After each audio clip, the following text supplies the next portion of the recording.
What's going on, everybody? Dan Pajamas here again with a really special episode of Allow Me to Introduce My Guitar.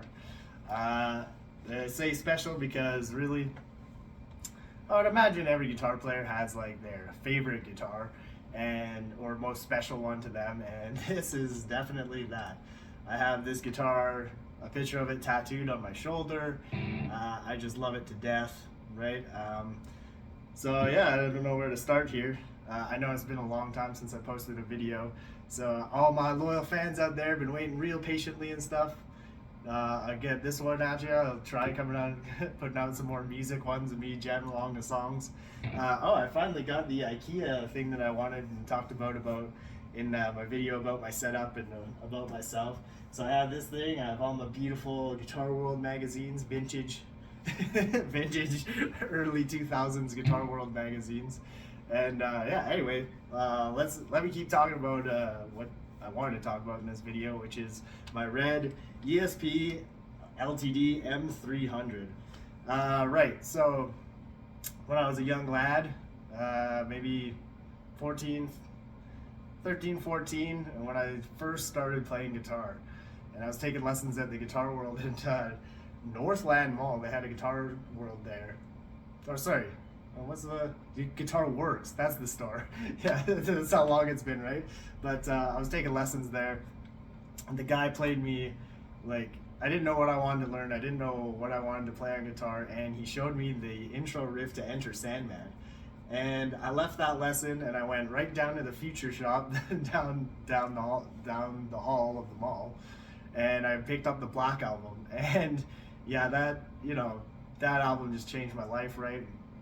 I became like just the biggest Metallica nut, the biggest Metallica fan. I love Metallica. I love like the duo of like James and Kirk, and like James, like badass singer, and I loved especially the era where they had long hair. And it's funny because when I started playing guitar, they had like cut it off and like did Load and Sold Out and all that kind of stuff. But I was kind of oblivious to that, and I just went straight to like the Black Album and pre-Black Album stuff. So, Kill 'Em All, Ride the Lightning, Master of Puppets, greatest metal album of all time in my opinion, and Justice for All, and yeah, like I said, the Black Album.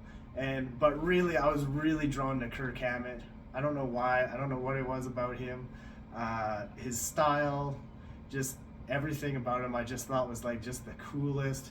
Like his guitar sound was amazing, just like squeals and like huge bends and like whammy bar, constant whammy bar stuff, and obviously like lots of wah pedal, although again I didn't think about it back then too much.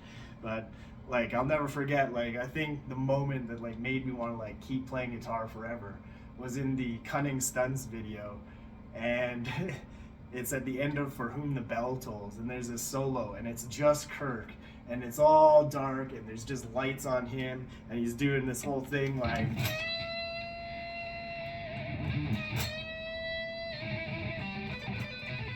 just like whatever solo it is, and then big bands, and he's holding it and just doing crazy whammy bar stuff, and then like even more intricate like.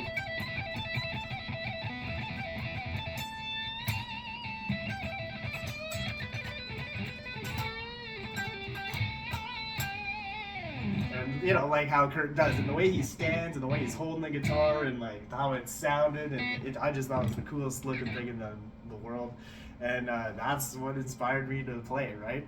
So, you're a teenager, and you want a really cool guitar just like Kirk's. Well, your parents aren't gonna buy it for you, so I got a job at Arby's, good old Arby's on 16th Ave. I was just the greasiest grease trap cleaning, dishwashing cleaning, like roast beef, just handling, like, oh, just such a greaseball teenager, making $5.80 an hour, right, minimum wage at the time. Yeah, anyway, then I worked and worked and worked and saved all my little dollars, and I went out and I bought me this guitar. And yeah, like I said, I bought it because of Kirk. I love it. I loved it then. I love it now. It's like obviously really old, and I haven't really thought about that aspect, but I think this is going on like 21, 22 years old. Little to no changes on it, except I changed out the stock pickups really early on because all I knew about Metallica was that they played EMG 81s. So I got two 81s, which probably wasn't the smartest thing in the world because I mean, lots of guitar players will know that you put an EMG 85 in the neck pickup, right, for that smoother sound. But I think I just flubbed that. I totally flubbed it, and I just got two 81s. And but yeah, I mean this bridge sound, right? Can't beat it. I think people rip on EMGs, but this tone and this.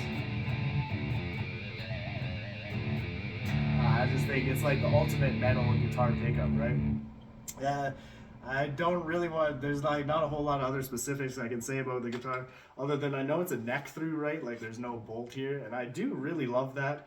And I mean, just look at it. Like look how sexy this thing is. I mean, it's so beautiful, so smooth, right? And yeah, I've been really loyal to it, and I love this guitar to death. So I don't know how much more I'm gonna go on about this because how much more could I say? I can just like can't profess my love for this guitar enough.